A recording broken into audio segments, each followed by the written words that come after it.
Get your pen and write your story all over again. And this time, learn the lessons, motivate others, and share that inspiration.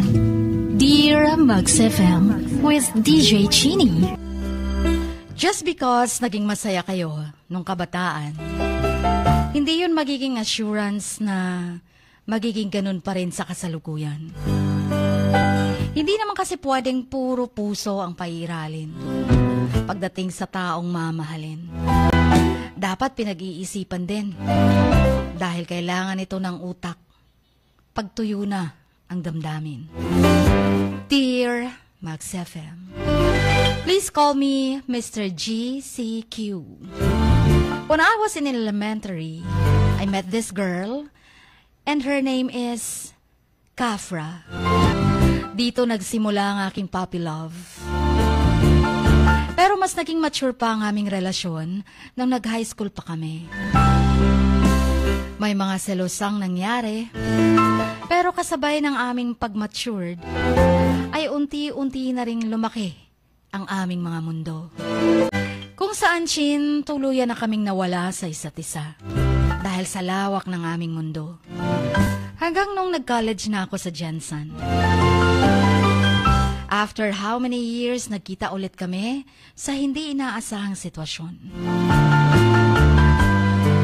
Namasukan kasi siyang katulong that time. Nang mga panahong yon ay FB friends na kami. Dahil sa wala akong malalapitan, sinubukan kong manghiram ng pera sa kanya. Dahil nagtatrabaho naman din ako sa isang fast food chain. Pinapunta niya ako sa pinagtatrabahuan niya para kunin ang hiniram kong pera. After how many days, binayaran ko din naman ang utang ko. At doon na din nagsimula ang palagi naming pagchat-chat. Until sa niligawan ko siya at naging kami ulit. Naging masaya ang aming relasyon. Isa sa nagustuhan ko sa kanya ay hindi siya maarte. Marunong makontento sa anong kaya ko lang ibigay. Pero mga ilang buwan pang nakalipas, nakikipaghiwalay na siya sa akin. Ayon sa mga tsismosa na narinig ko, nagkaroon daw ang girlfriend ko ng relasyon sa anak ng amo niya. Simula noon ay di na ako naghabol pa sa kanya. Makalipas ang ilang taon, nalaman ko na lang na may asawa at anak na siya. Naging mag-friends ulit kami sa FB. Minsan nagkukumustahan sa Messenger. At dumaan pa ang mga taon, nalaman kong hiwalay na sila ng kinakasama niya. Hanggang sa umuwi ako galing Dubai. Nakipag-meet ako sa kanya sa plaza ng Jensen. Niligawan ko siya at naging kami ulit. Tanggap ko siya kahit isa siyang single mom na dahil mahal ko siya. Pero sa loob ng isang buwan ng aming relasyon, maraming red flags akong nakita sa kanya. Tulad ng kapag niyayaya ko siyang kumain sa mamahaling restaurant, ayaw niyang kainin ang ino-order namin.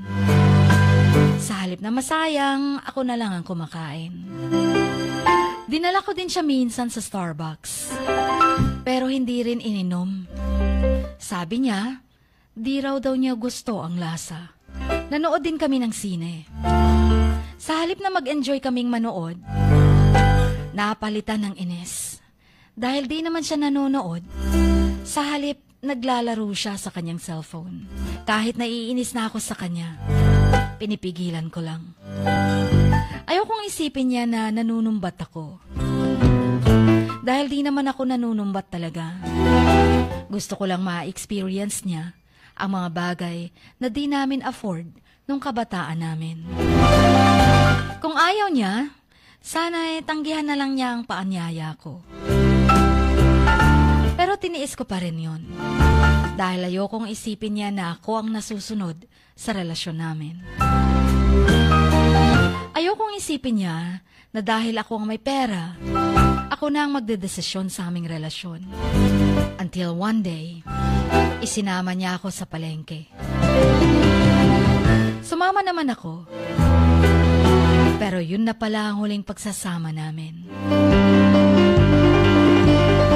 Nung sa palengke kasi, Chin, nabutas ang plastic bag na nilalagyan ng karne na binili namin. Bigla ba naman niya akong sinigawan na, imagine, sa maraming tao, sinabing parang wala daw akong pakialam. Wala daw akong utak. Dahil di man lang daw ako nag-initiate na bumili ng eco bag sa mga batang naglalako sa palengke. Ang dami niya pang sinabi. Ang lakas ng sigaw niya. Nakatingin na ang maraming tao sa palengke. Siguro dahil napuno na din ako sa mga red flags niya. Sumabog na ako. Kaya di na ako nagsalita. Iniwan ko siya sa palengke. Umuwi ako sa boarding house ko. Tinawagan niya ako kung bakit ganun daw ang reaksyon ko. Hindi na ako nagpaliwanag dahil baka sabihin niyang sinusumbat ka lang or sinusumbat ko lahat ng efforts na binigay ko. Hindi na ako nagsalita pa. Useless lang. Hinayaan ko na lang siyang magalit sa akin. Marami na talagang nagbago sa kanya, Chin. Hindi na siya ang dating babaeng minahal ko nung kabataan namin. 1 buwan pa lang naging relasyon namin noon ulit.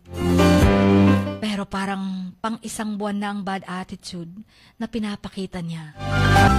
At hanggang ngayon, panay tahol niya sa Facebook.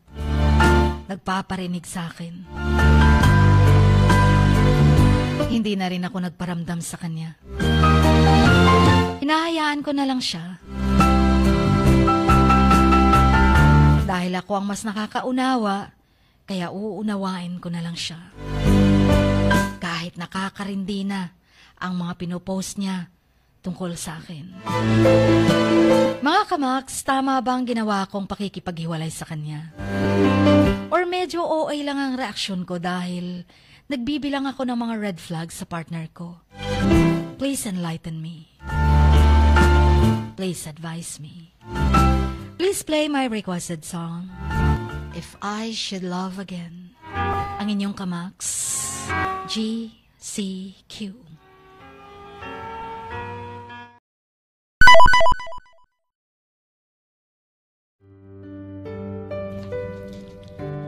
Sa bawat pagluha mo, may nakatagong kwento.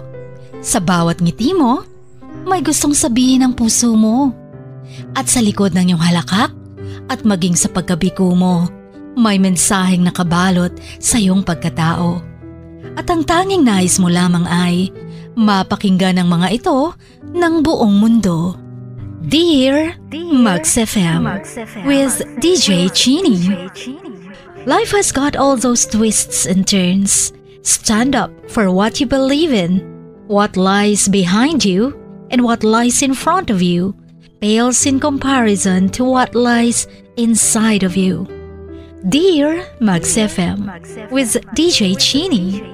Sabi nga nila, ang pagsusulat kapag masyado mong diniinan hanggang sa susunod na pahina ay nagmamarka.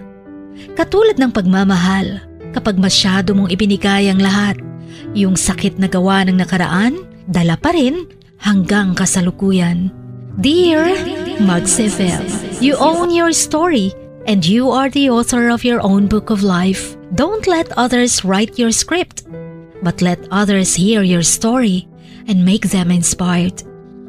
Kaya sumulat na, maging bahagi ng aming programa, Dear Max FM with DJ Chini, tuwing Lunes hanggang Biyernes, 1:00 hanggang 3:00 ng hapon sa Max News FM, Sock Sargent. Love, life, and lessons from the past, only at Dear Max FM with DJ Chini.